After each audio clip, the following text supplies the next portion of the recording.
everyone. I uh, I have John here with me today, John Rinaldo. Hi. John is a past. Okay, all right. Thank you all for coming. We have Sandra, we have Cherie. Okay, we have Tom Baris Simmons. Okay, we have Claire. Alvis here with us. Thank you all for joining us today. I'm here with I'm here with John Rinaldo, and he is a passionate writer, artist, and storyteller, inspiring others through words and art. So, talk to us, John, about your leadership journey. Well, it's been, let's start with my education. I guess that's where it's kind of funny because I was in my education is history and poli sci, but I never did anything with those degrees. I ended up in sales. So I've been in higher management, executors, and things, executive positions throughout my years, and I think about it all started around the COVID era where where I started seeing a change in life, and I life was a lot much easier for me. I had a lot of isolation opportunity where I sat in the room quietly, and and then I noticed that I wanted to change my life more than just the corporate world, and so I started to write books. Um, It was just a it was that's where it started, really. I mean, I've always written throughout my life, but never public, never out to people. Maybe a few people might have read a couple things, but not like what they're reading today. Today is a a big, huge step forward that I had big time. So it's really a passion of just becoming. I just want to do this. Like one of the things I was talking about, my friend, he was like, "Well, what do you really want to do?" And I said, honestly, I just wanna travel the world and write about cultures and let like, the historical content behind it, the why people live the way they do, and kinda just submerge myself in that life for a while and then just write about the daily things. And that's what I'm sorta doing with Daily Inspirations. I'm starting to kinda do that through other creators and other people that I work through Substack or people I meet on other social media platforms or even in person. I write about their pain, their love, their joy, their whateverism, and hopefully that I can translate into a story that other people can hear that too and resonate with it and have some reflection. So yeah. So tell us, how does this writing uh, translate to your personal life? How does it transform your life? It has changed me a lot and as a person, because when you write the content that I write, it's not as it's very inspirational and it's very uplifting, and it's I wanted to write like what we watch as kids, and I'm a Gen Xer, so we watched like Little House of Prairies, the Waltons, the very good feeling movies and shows that we got to see when we were younger. And, I wanted to write something like that in today's contents, but using today's issues and today's stuff and trying to help that out. So it's kinda like so the writing part is kinda changed, but it's not just the writing, it's the people I get introduced, like, I met Gino, who's a gay therapist, and he's out there, tells you exactly who he is, and I met him, and we've become friends.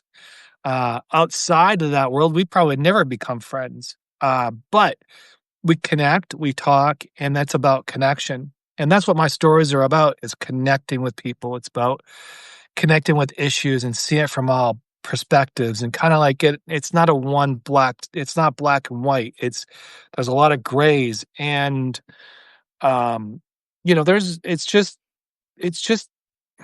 very transformable when for me because it just makes me and don't get me wrong, I still have old habits. We're not always perfect, and so but it these stories remind me how to be my better person every day. And I think that's important for a lot of people, okay? And we can see that in notes. We can see that in Substack in general, okay? That people gravitating towards this is because everybody's trying is grieving, and people are in need of healing and connection. And so that's why people turn off the news, and you see that Substack is going to continue to grow as a result, Yeah. right? Absolutely. I mean, if you look at the news, I mean, well, I was in publication earlier on in my life. That's where I ended up in my career. And one of the things until 2008, and then that changed everything. Um, but in publication, we used to have a good feel story once in a while put in somewhere in the section of the newspaper.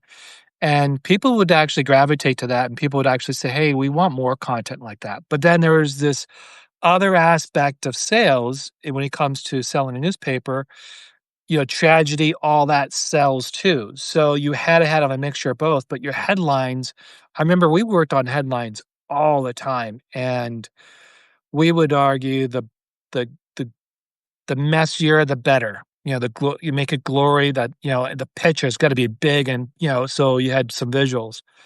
But but in today's world, I don't see that being like the top of people's minds, because I think they've been for the last, I say, 20 years, people have kinda gotten to the point where, especially social media has really hypered that up, where people kinda feel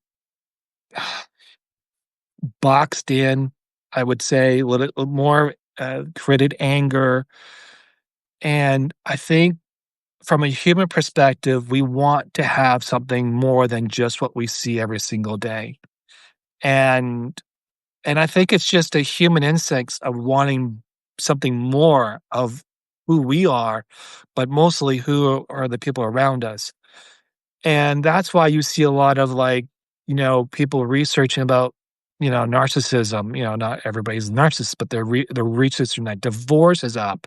So people are looking for stories of how to be better people in certain situations so that they don't encounter. Now, if you look at from the negative point of view, the best thing to do is just create conflict between each other. And then that's how you solve that problem.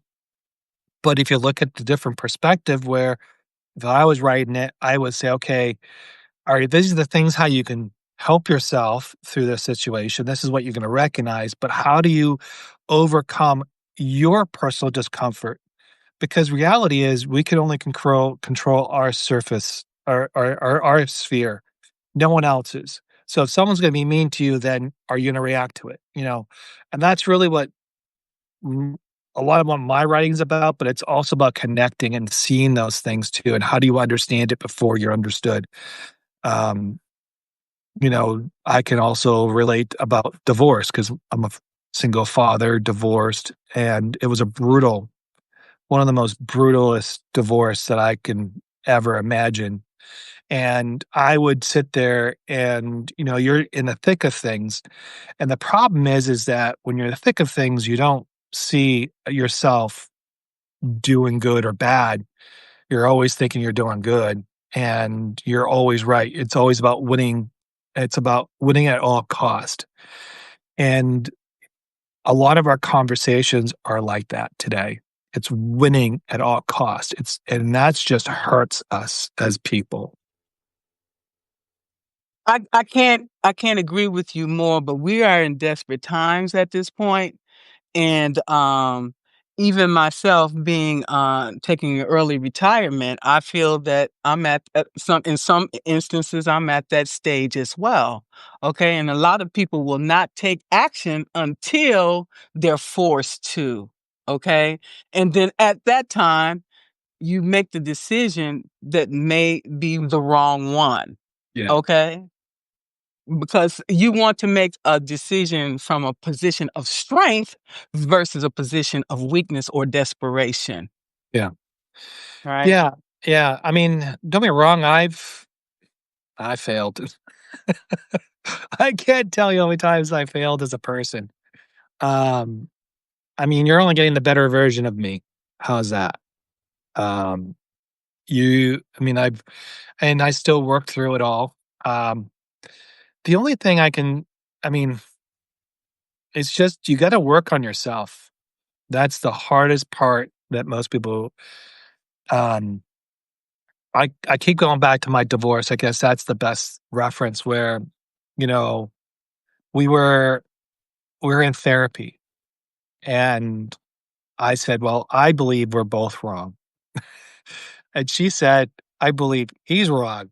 And I knew that this therapy would not work because you know, to really make this better, you have to have both people agreeing at some point where they're at as people. Like, so for example, if someone says, it's always your fault and they don't take any accountability, no nothing, and you are giving and saying, you know what, I do agree there is some things I can improve on. And I don't think the situation is not all you, it's all on both of us.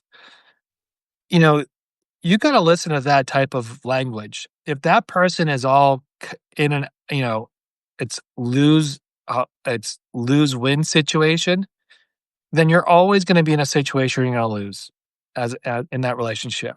And so you have to come back and say, "Okay, is it worth having that relationship?" Absolutely. Do you love yourself? Okay. When you recognize that this is a no-win situation, then only way forward is out, Right. right? Well, yeah, when I during the COVID, that was probably oof, that was some hard reflection because I was in an apartment by myself, family members like 3,000 miles away. My kids are with the ex, with her mother. And I was there by myself, isolated. No, and I was sick too. I was sick for like 3 or 4 months. And by myself, just trying to recover, trying to figure it all out. And when the thing is that when you sit alone in a room with and I'm not a big person with cable and all that, but so I don't have really have TV on Netflix, but I got sick of it, I got tired of it, and even with Facebook, I got tired of it. I just went anti-media big time, and I just went sat with myself.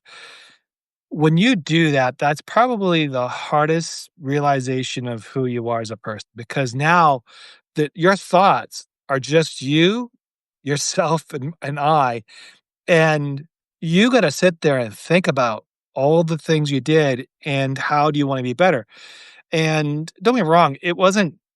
Don't get me wrong, I'm still learning from that time. But if I look at myself 5 years from now, from today, I'm a completely different person entirely. Um, it's just how you go about life, I guess, is that's how and I wrote something just the other day. I mean, we're all good people. Yeah, we all try to be good people.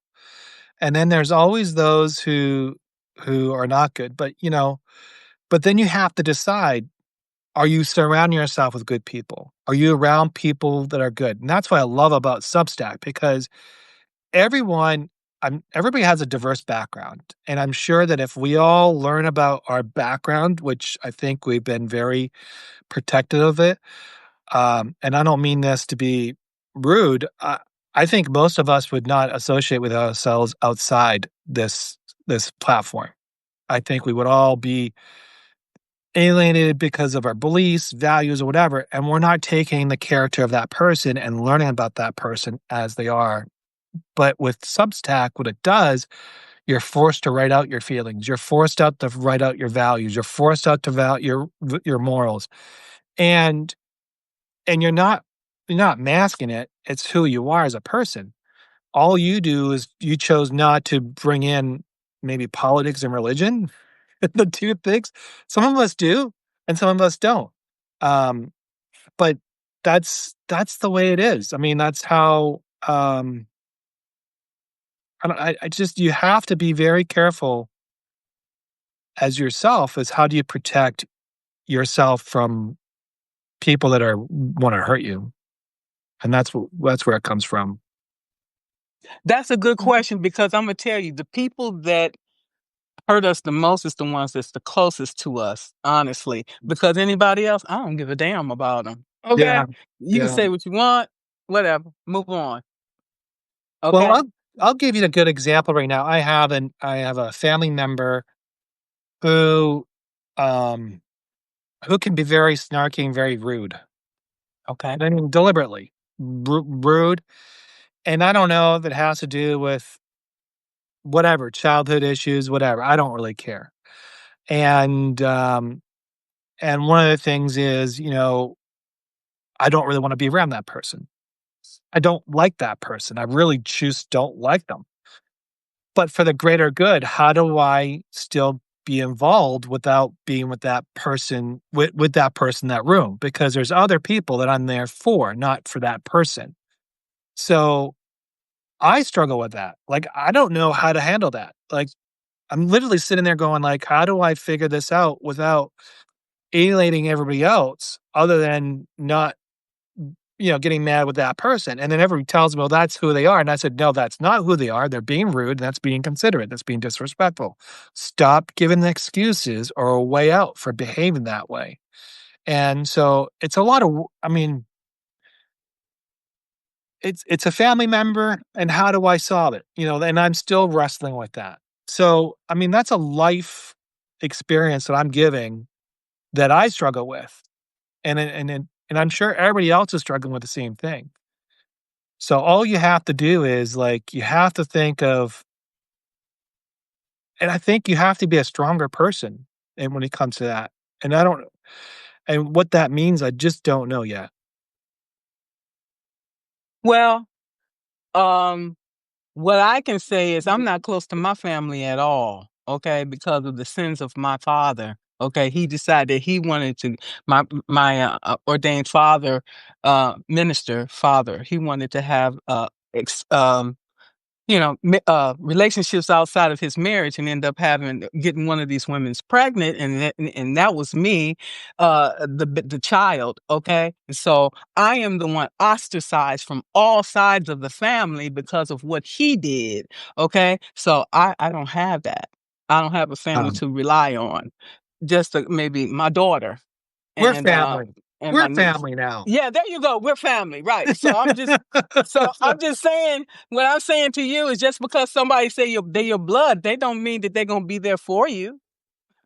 Right. Okay, So so Sarah said with hard boundaries. I agree with that. You got to have boundaries with people, especially people who are close to you. You just can't have people just give you a hard time. But I agree with that. But yeah, with your family situation, I'm sorry about that. That must be tough. it is tough, but it is what it is. So that made me very, very mentally uh tough and resilient. Mhm. So So, so I was like, okay, either you with me or you're not. If you're Yeah. with me, brother, let's walk the path together. And I got you Yeah. 100%. Okay, that's where I'm at today. And that's where I think as you get older, the circumstances of appeasing everybody kind of goes away because you're no longer needing the gang of 8 to make you as a whole. You're looking for people that you can enjoy time with. You can celebrate the important things of life and just experience life in a different way. And I think that's where, as you get older, that cycle of I mean, don't get me wrong, you still have acquaintances, but you always will have a core with you all the way through your life. And I kind of shed a lot of friends over the past few years, and people I'm close to. It's not hard. It's not easy, but you have to. It's so two. So this is funny. I'll tell you what I used to do, and I haven't done it for a while. Every year I would name, and this is the reason why I don't want to do this anymore.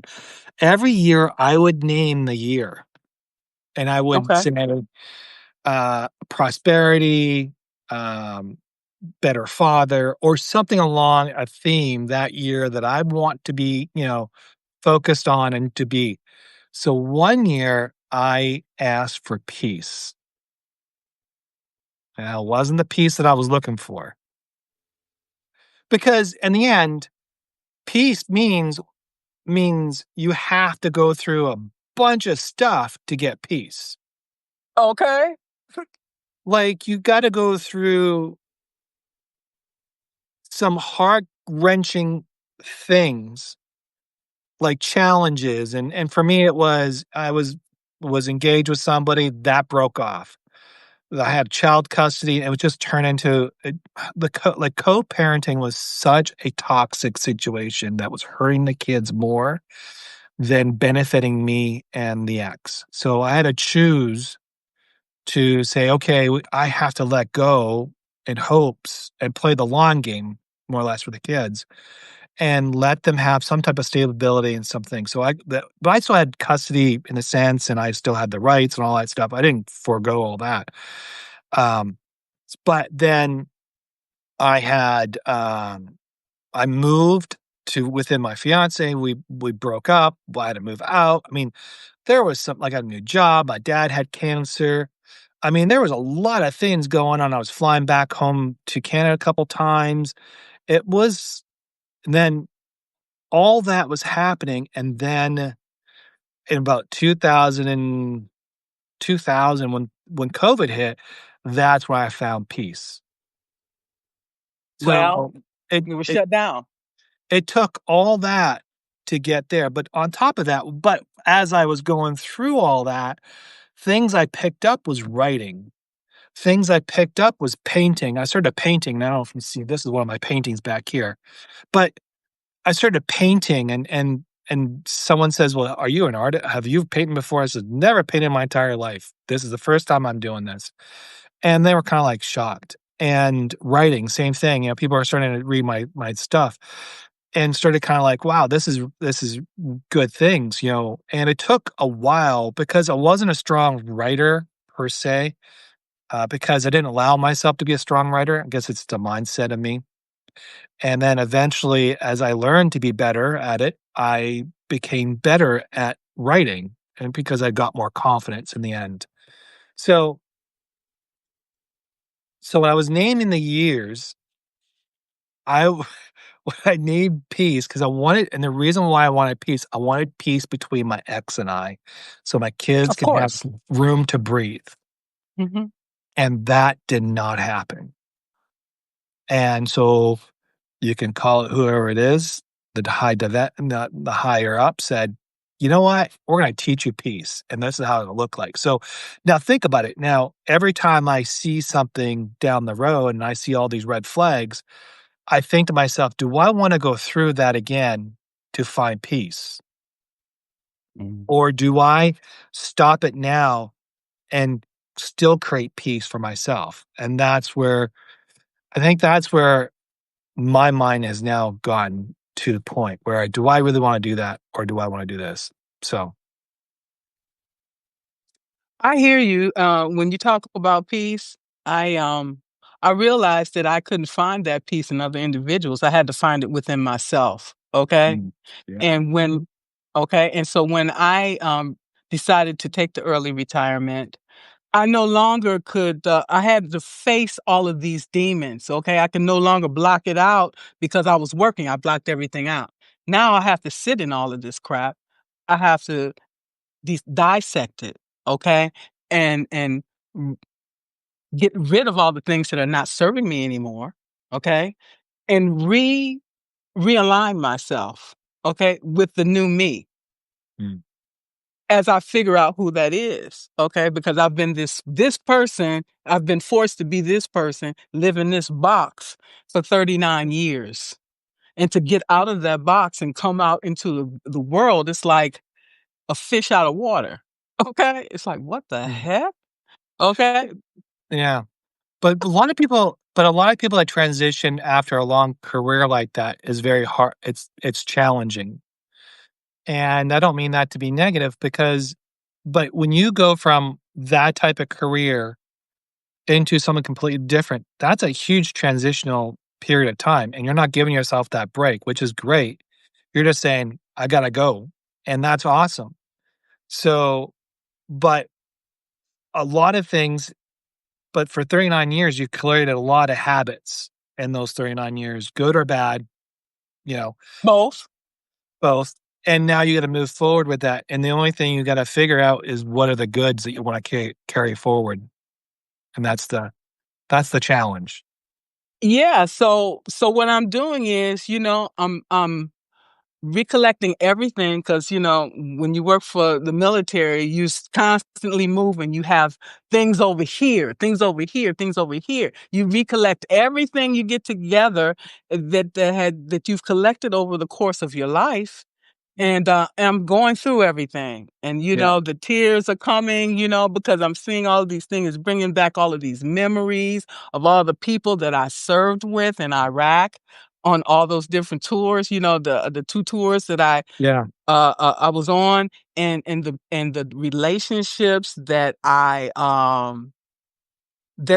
made with those people. And what we do is we have a Facebook group with all these people, and when somebody die or their anniversary or birthday, we celebrating each other because we were there together. Those were very difficult times, okay? And we held each other up. We were there for each other. If say for example, John is not here. Okay, we're going to his room and see where he's at. Okay, make sure he's okay. Okay, because not just physically okay, mentally okay. Because the things that we were going through was very, very troubling. For people that never been outside of their environment into a war zone. It's like, whoa. Okay, so you have to have your wits about you. So we need everybody on board. Okay, everybody. We bring everybody. wow. So, yeah, that's the one thing about combat, that's interesting. One of the things that when I was much younger in the historical world, I thought war was the end was a good source to solve problems. So, until I went to West Germany. Okay.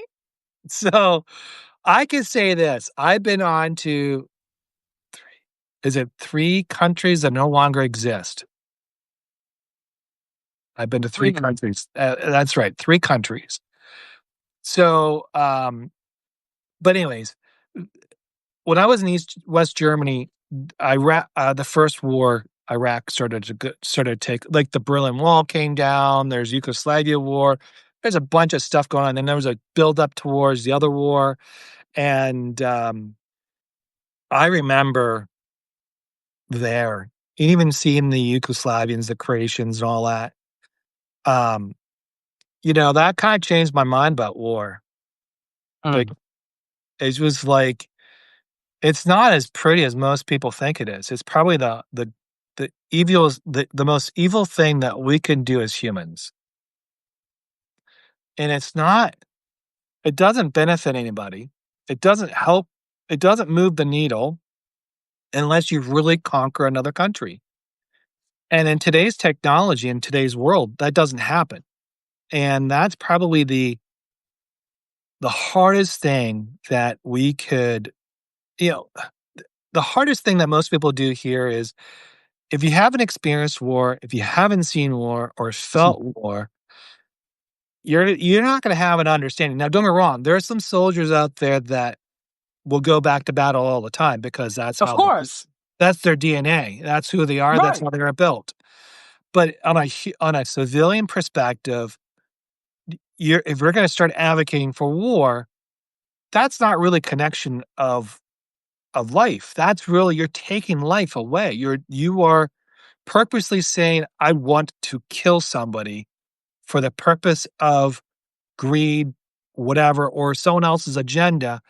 And you have you don't feel it because you don't feel it because it doesn't affect you here.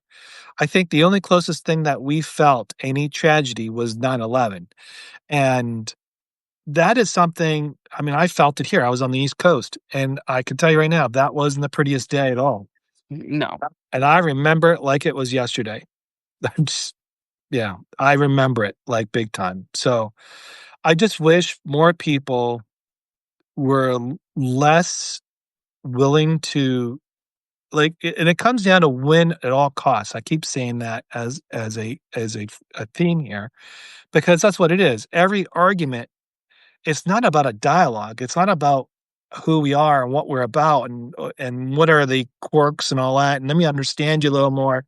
And you let me understand it's not that give it.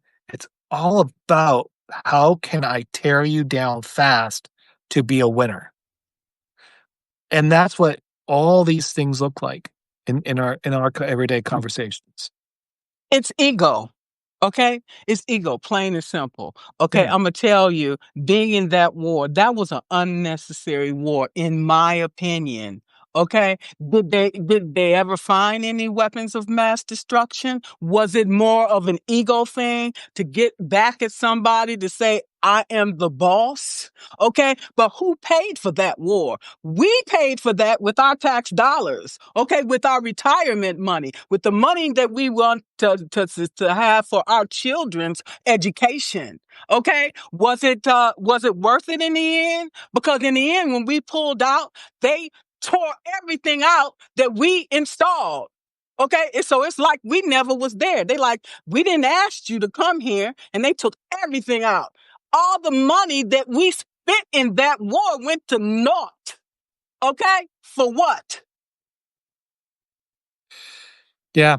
I mean, see, that's where if you're gonna take over a country, take over it, and you become whatever it is.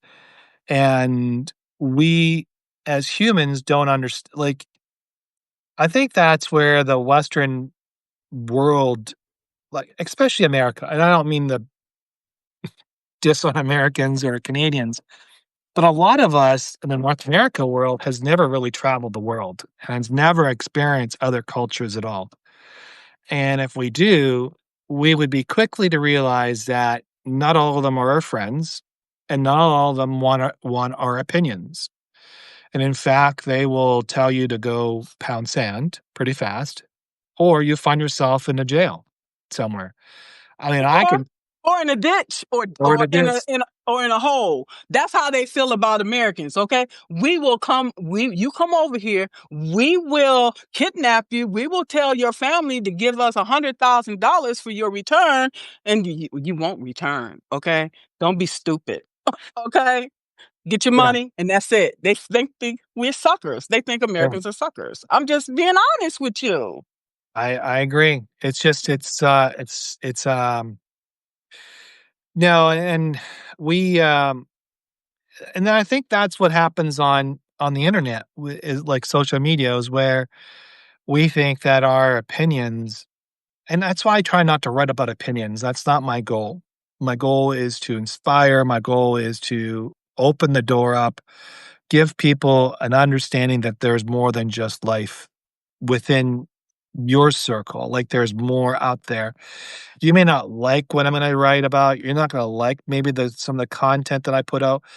Like, as like the divorced father angle that I write, the earned not given, which I'm working on. I mean, it has a lot of hard truth in there that is pretty hard for me to write sometimes because it's not it pulls me back in time and kind of like I and it was we were I was with people this week and we were having a conversation and someone said, "Well, I really don't like you being so open about your story." And then someone else, other than me, someone else, "Well, that's him being authentic." He's being authentic because Mhm. that's his story, and his story has value. It has some type of, meaning, and hopefully and then my and he just basically said it beautifully. Hopefully, someone else sees it and reads it, they can relate to it and understand how to be a better a better partner, a better father, or maybe it's I mean, don't get me wrong, there were days with my kids that I wasn't present because I was battling with the ex, um, and I write about being present now. You have to be present with your children. You have to make sure that you focus on them because at the end of the day, they're gonna appreciate you more than trying to be the one upper or trying to play the Jones game or whatever. It doesn't work. What they want is your attention, your love, your concern. And, I think that's where I think that's where so so I write about that stuff, and I write about it because I think it's something worthy. And all these stories that I write is to hopefully shed a light on issues that most people don't understand. And hopefully they take it in and they say, okay, well maybe my opinion is not 100% where it should be. So And I applaud you, John. You are an amazing writer. You're an amazing person. I see you out there in notes. I see you uplifting people and restacking people's notes. Okay. And sending shouts out to people for the good work that they're doing in the community. And I really appreciate that, you and Liz thank you. as well. And people like you. We need more people like you to uplift others. Okay. And that's why we are here. And that's why we tell our story so that it can help someone else, so that maybe we can save them from some of these things that we've experienced in our lives and make things easier for them. Right. Right. Yeah. Yeah. So I have a strong, like, Substack has been really good to me.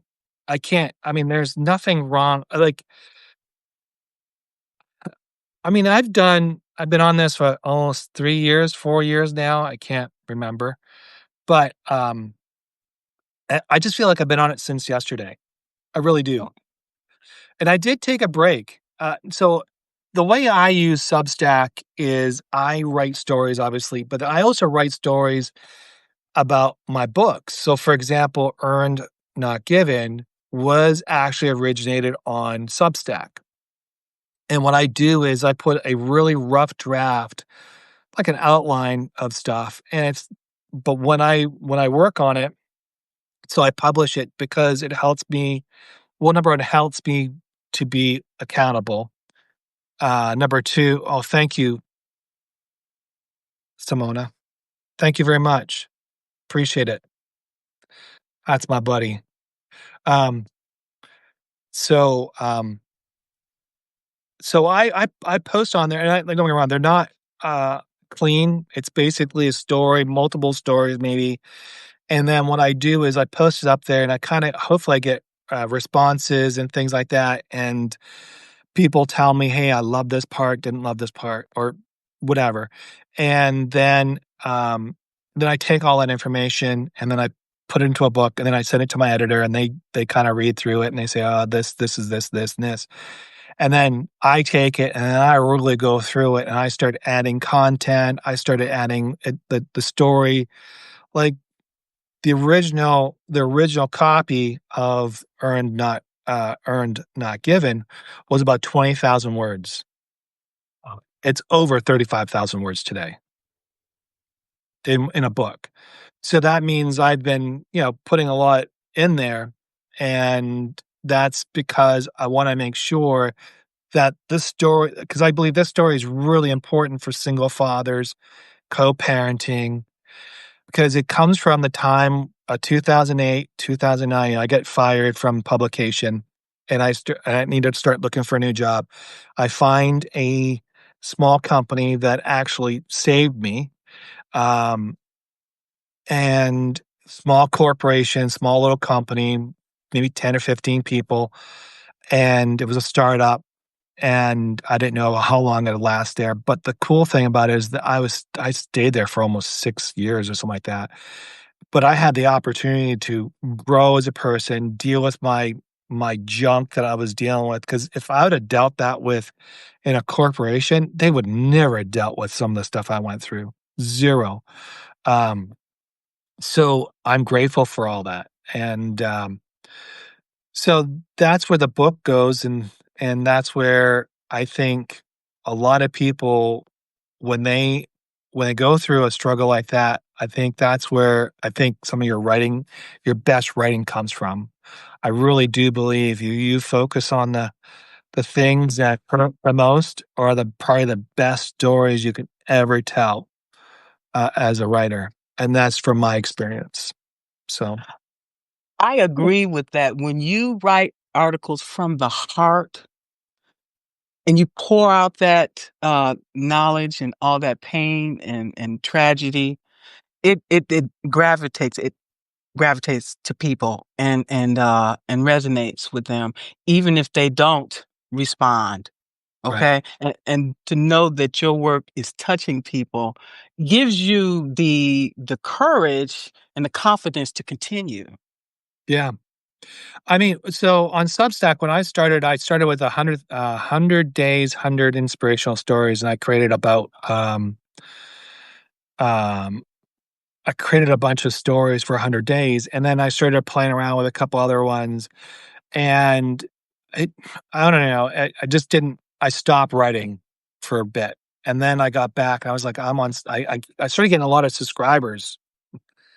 So I was like, something's going on here. I got to really go figure this out. And I was like, okay, there's something going on. I'm getting paid. And I'm like, okay, I really need to start putting content out there because it's been like 6 or 7 months. So need to go back out there and do stuff. And then my first comeback was the Remy's Journey, which was the support dog that we have. And it was a cute little from adoption all the way to a support dog, how that whole journey. There will be a second book coming out because of it. Um, that really was a really good seller, and it still sells today. I'm very grateful with that one. Uh, and then the second book that came out of it was Dancing Letters, which is a dyslexia kid, which is kind of like referenced me. I kind of like, I mean, the content, it's kind of like not really, it's not me, but it's about me. So, but it talks about how he goes through it and how he finds himself and all that. And that, that's a really good book. I've got a lot of good hit on that one. And then the Earned Not Given is the one I've been working on. Actually, I was wrong. Rediscovering Vancouver was the one that I actually started to post journals on Substack, and that was before the journey. And that one, when I went back to Vancouver, I did the whole rediscovery. I kind of just want to do what I talked about earlier and just go in and find culture, kind of figure out things. And that's where that came out. And I started posting on Substack, and that got big traction. And I was like, okay, something I'm doing here is working. And I started getting more subscribers and friends and family. When I first originally started with Substack, it was all organic growth, meaning notes did not exist at the time. Um, it was before that. And so I was like soliciting people to subscribe. Like I was going outside and bringing them in. I still kind of do that. So that's where all that. So in my journey on Substack, it kind of just took a pause. It started really heavy, took a pause, and then I started thinking, okay, I need to start working on something here. So that's what I did. So when I look at Substack, sorry, I have to. Um, so when I look at Substack today, I use it more of as a launching pad of my books, and that's how I look at it. So you people who subscribe will get the first read, and then yeah. That's amazing, John. Are you still also doing your artwork? So that's been on a pause for a while. I think because I'm just not. Well, I was thinking about the other day. I was like, I really need to get back to painting again. I kind of miss it. It the strange thing about painting, it actually it grounds you because you have to be like I get lost in painting. I can sit there for hours and be oblivious to everybody around me and just tune everybody out. I'm not focused. I'm painting. I'm doing whatever. But I was thinking about that the other day. I really need to start getting back to that. But I I don't know. I haven't really it hasn't really haven't found anything to be inspired to write. I mean, I'm more interested in writing right now than to actually paint. I guess that's where I'm at. Okay, that one of the things I wanted to point out is that with the writing part, I think that's more of a left brain activity, whereas the painting is more of a right brain activity. Oh, I see, I would not know that. Okay, no It's problem. I'm just like to me, it's just like, um and I don't look at them as a task, I look at them as a like, almost like a hobby for me, like, Okay. um, like, writing is a hobby, painting's a hobby. A lot of my interests outside of my day-to-day stuff is mostly hobbies, so and it's very j I find it more joyful that way than making it into a career. Now don't get me wrong, I try to make money off my books and, um, in fact, I spent most of the morning fixing all my campaigns on my advertisement and all that, but I just, I definitely love what I'm doing. I mean, 5, 6 years ago, I didn't love myself a lot. Mm. You know, I really did not like me. I did not really like who I was. I wasn't really going anywhere in the sense of personal growth, I guess, or things like that. And I always wanted to do, you know, more. A lot of my writing and my art is about legacy. It's about leaving something behind for my children to read and say, "Oh my god, dad wrote this, my dad painted this." Um, that's really that's really I really want is my kids to actually come back and say, "Well, dad was somebody." And I don't mean like, I mean something, and then rather than having a career and going to work 9 to 5 and going on holidays, I wanted them to come back and say, because there are some fractures in those relationships. I just want them, like, when they're ready to come around, they got places to read, they got sources they can go to and say, "Let me check on this guy. Let me make sure that this guy wasn't what someone said," and I don't wanna use the word, but, um, uh, that's how that's why I'm writing. I'm writing because I'm writing for my kids, more or less. That's your inspiration, your motivation. Yes. Yeah. All right. Well, when we talk about, connecting with others, um, I spent 2 tours in Israel as well. Oh, wow. And yeah, that was amazing, okay? Having an opportunity to I grew up in the Baptist church, okay? I'm not religious, okay? But I am spiritual, okay? Having an opportunity to walk, the stations of the cross, having an opportunity to go to the Sea of Galilee and where they say Jesus was baptized and going to the inn of the Good Samaritan. Oh, that was symbolic for me, okay? And so when you're approached by a stranger, you don't know who that stranger could be, okay?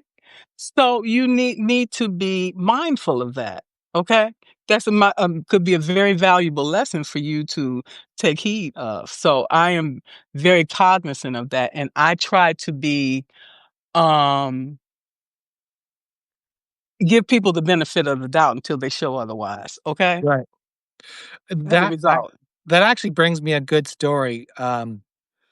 So on Rediscovering Vancouver, my last chapter talks about this person I meet on the plane, and we're talking, and he's talking because he sees me writing, and he says, "Well, what are you writing?" And I said, "Well, I'm writing this Rediscovering Vancouver. I got a couple more chapters to go, or a couple more pages to go, and all this stuff." And he goes to me, he goes, "Oh, you're a writer." I said, "Well, let's that's pretty loose of the saying." He goes, "No, you're writing. You're a writer. Are you published?" And he goes, "Well, I have a couple books." "Well, then you're a published author." I said, "Well, it's independent." He goes, "You're a published author. Don't." And then So then we start talking and he goes, "You need to join this organization." I totally forgot what the organization is, but it's this worldwide writing and organization, and it's founded around the world. And he started telling about his story from Beijing, where he was in the revolution and how he went to the square and he saw all that. He was a writer and he wrote all about that. And I was like, wow, I met a writer from the revolution of that time, which is I think it was 1988. I think it was 1989. So that was like, and we all remember that. I mean, those who saw the guy standing in front of the I think it's 80. I might be a little more than that, but in front of the canyon, and he and everybody was getting assassinated. It was just really, really just horrible, and the humanitarian was just crazy. But he started telling me about the stories and all the things about that. And he says, "Yeah, I wrote. There was a lot of us. I had to." He fled from Beijing, China, to Sweden, Mm. and that's where he met his wife. And he has a child now, and all that. And we still communicate here and there, not very much, but talking about connections, you don't know who you're going to connect with, and but the only way we connected per se was I left my cat. I was writing. I didn't know he was a very famous writer, more or less. And he's telling me that, you know, we all, if you're writing, you're writing, you're a writer. If you're an author, so don't sell yourself short. And that's where he was very, very it was a very touching moment because, when you look back on your path, whatever that looks like, you're gonna see these moments and people that come into your life and give you a little bit here, a little bit there, and they're seeds to keep you going things. So when you talk about me restacking or commenting on people, it's not that I just do that for the sake of doing it, because I could do that all day long and whatever. I do that because either I found something very interesting, or the person that I'm interested in who writes it is one of those individuals that I find to be inspiring as themselves, because they do more than most on this app. And then there's others who are just, I met this other great little artist writer. I think her name is Allison, but she's witty, she's funny, she's charming, she's has some truth behind her. When you read it, puts a smile on my face all the time, and it's a joy. It's a true joy to read, people and so many things. And there's other people that are, very dark writing, and they have really good content too, and they're good writers. So when I restack, or I do that because I want them to be elevated. I want them to have more, because we've all been there. We've all been the ones and two subscribers. We've been in the nines or whatever, or less than 100. Um, and my philosophy has always been is you help others along the way. Absolutely. And that's really what I'm about. And, if someone, I don't get me wrong, I've come across a couple people who I had to block because they were, or I just disconnected with them because I just felt that they weren't what I wanted to be in a community with. And they could be other communities elsewhere, but I didn't want to be, I- I think building a community means something, and It does. you're trying to protect the ecosystem of that, right? And people, and some people are just bring the old habits from Twitter or Facebook or whatever they're doing, and they bring it on here, and and they don't really understand the value behind being a substacker, I guess.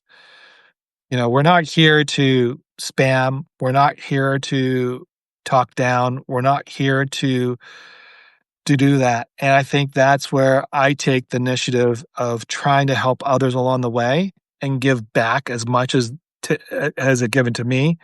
So the more I do that, the better it is, and I want that to be a legacy on Substack that I'm known that, okay, he's gonna help you grow. Like, there was one lady who I didn't really know she had dyslexia until she told me. So, what did I do? I pulled out some videos because I know being dyslexic, it's hard to read sometimes. You kinda go, "What?"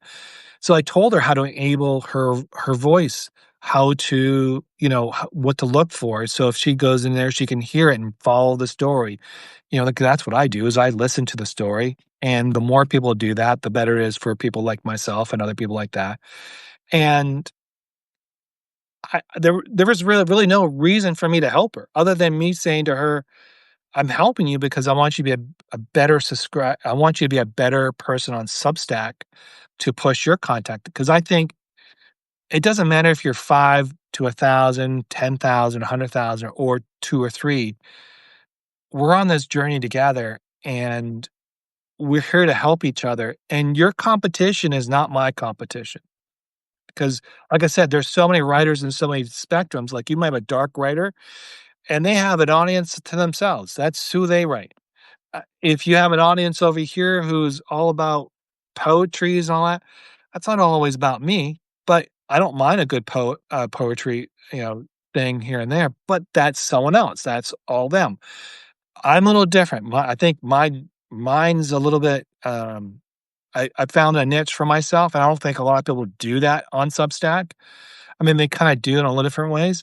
They'll write about their discipline and write about certain things, but mine's more of a broad, but if you didn't look at it, it's more inspirational. So that's where I think Substack, if we all focused on that, that we all come together as a community, knowing that it doesn't matter where you're at, we're all here to supporting. So when I help that lady out, it's supporting the community. It's helping her be a better person and helping her, and she might find her niche. I might have a few subscribers that might follow her versus following me. Is that a problem? No, it's not, because you always will pick up the ones that want to be with you, not the ones that don't want to be with you. Absolutely, and I'm all about supporting other people. When they rise, I rise, okay? Yeah, Um, it's simple, okay? So why wouldn't I want to help you, okay, right. to rise, okay?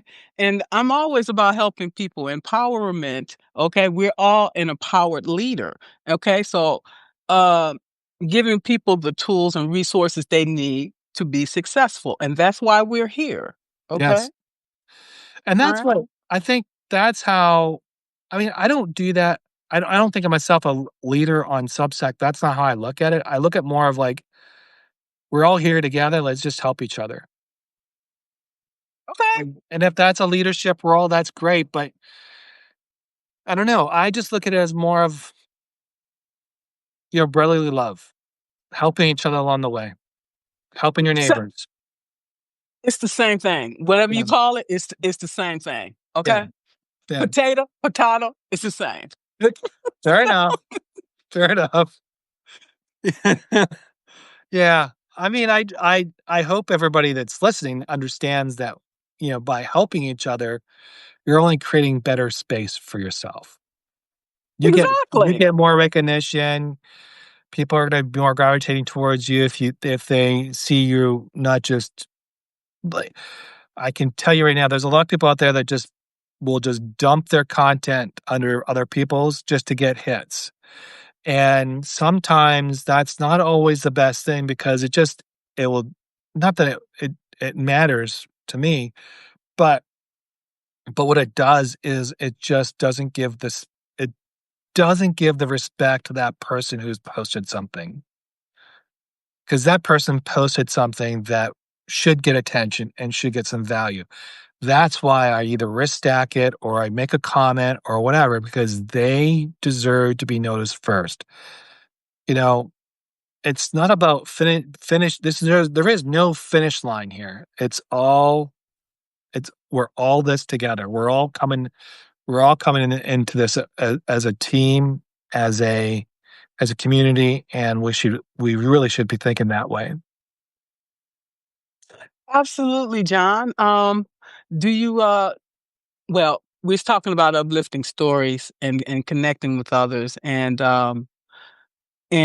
what I would say to that is during my time in Israel, both tours, okay, I went the first time, and it was a very difficult time for me, Mm. uh, but I had very good times, and I've met some very good friends as a result of that experience. Okay. And we're still friends today. And a couple I met over there, Israeli couple, they befriended me and they made me come to Shabbat dinners, and I went to Passover with them, and they're amazing. They're coming here to Alaska next year, and I told them I would definitely meet with them. Okay, and I love them to death. Okay, and they're from my family, No, there you and go.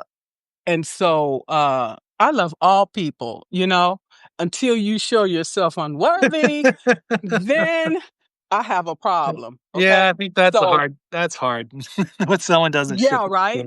yeah. Yeah, right. And the reason I can be so open minded about different things and people is because of my traveling overseas. It makes you much more humble. It makes you much more, it broadens your horizons. It makes you realize how small minded we are, how narrow minded we are. Oh, Okay. yeah. Yeah. Yeah. Yep. I totally agree with that. That's something that, I mean, I traveled across this country, North America. I've been to multiple, countries. I mean, it's just when you look at us and you look at other people and you go in their culture and you go in their world, you're taking you're you're learning about yourself more by engaging with others when you're more open to accept their differences. And sometimes it's not the easiest thing. Don't get me wrong. You could be an Islam blue, and you might have a completely different experience. You might have a Muslim, you might have a Christian, you might have a Jew, and they all have different experience living in Turkey. All I'm just saying is that if you're not going there with open-mindedness and you're not going there with conditions or whatever the case may be, you're not gonna understand that world. I mean, I can tell you right now, traveling through Switzerland and Austria, East Germany, West Germany, well, now Germany now, and Yugoslavia, and now it's like Croatia and all those other ones, and Italy and France, all those countries have their own identity and they have their own culture. But within those cultures, within that country, I mean, you might have like 4 or 500 different dialects in a country. You might have 4 or 500 different dishes. You might have 4 different types of traditions and Christmas might be different, especially in Italy. Christmas might be completely different in Sicily than it is up in Milan. 2 different types of Christmas. You might go to Germany and you might have a different type of Christmas. Like, I'm just using Christmas as an example. And you might go to, Britain and you might have a completely different experience on Christmas as well. So the thing is about connecting with people, and I think that's really what we're talking about is we have to learn to be a lot more seek to understand before you're understood. And that's where our premise of life should start. The more we do that, the more we'll have a better understanding who we are because now we're understanding others along the way. And that's really the power of connecting when you truly connect. And, not a lot of people know how to do that. I'm still learning and I'm loving it because it actually helps me to become a better person.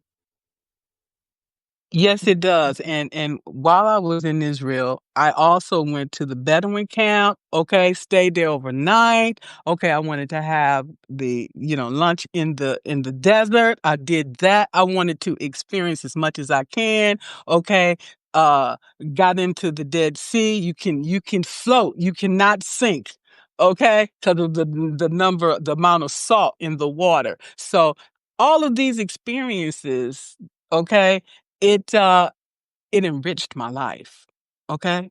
And I came back a different person. When you come back to your environment and then people are like, "Dang, you different. What's going on?" Yeah, I saw things, I did things, and, it it's I'm a new person. You are, you are. Yeah. You're not the same person, and that's what I love about traveling, okay? Yeah, so I actually booked I booked before COVID, I booked a trip to London, and a friend said, "Well, I wanna come with you," and I said, "No, you're not." And he said, "Why?" I said, "No, this is a John travel moment. This is John going out and discovering." Because I used to like, when you travel and you did a lot of backpack, I think I wrote down, like, when you go out and when you travel and you don't have anything to hold you down and you're going from town to all that, that's a different experience than going to vacation, because there's 2 different things. And so I wanted just to get in the plane. I didn't care I got I got a motel for like $35 or $40 pound, which was might have been $50 a night. And I got a cheap flight out of Newark, which was about $400. So my flight and my accommodation all cost me less than $800 for 10 days. And I just walked London everywhere. I went everywhere. I mean, I was all over the place, and I must have walked at least 20,000 plus steps a day, over that maybe. And I got to meet some really cool people, and I got to see some really cool things. But I did it on my terms, because if I would have had somebody there, then I would have had to bring them along. I would have had to, we would have had to compromise. What do we want to do? What do we want to do? And because that's what you do with people when you go out traveling. Sometimes that's why I love traveling by myself, because I don't have to. I'm not accommodating anybody. I'm just accommodating me. And I may be selfish, but when I came back from that trip, I was a completely different person. In fact, I was in another relationship at the time in between, and that ended because of that. But, it is what it is, you know? It is. It is. You keep living, you keep evolving. We're going to Yeah. continue to evolve. And if not, then we're stagnated and we don't want that. No. Um, is there anything else, John, that you would like to share with us today? No, but I wanna say thank you. This has been great. Hopefully, everybody has enjoyed the conversation, and, I know we went around a bunch of stuff, um, but all I can say is, if you're on Substack, thank you, but also be mindful of helping others along the way. That's all I ask. I want to thank everybody that joined us on this live today. Thank you so much. We appreciate each and every one of you today. And stay encouraged. Yeah, thank you. Thank you. Appreciate Thank you it. very much. Yes. All right. Bye-bye. All right. Bye.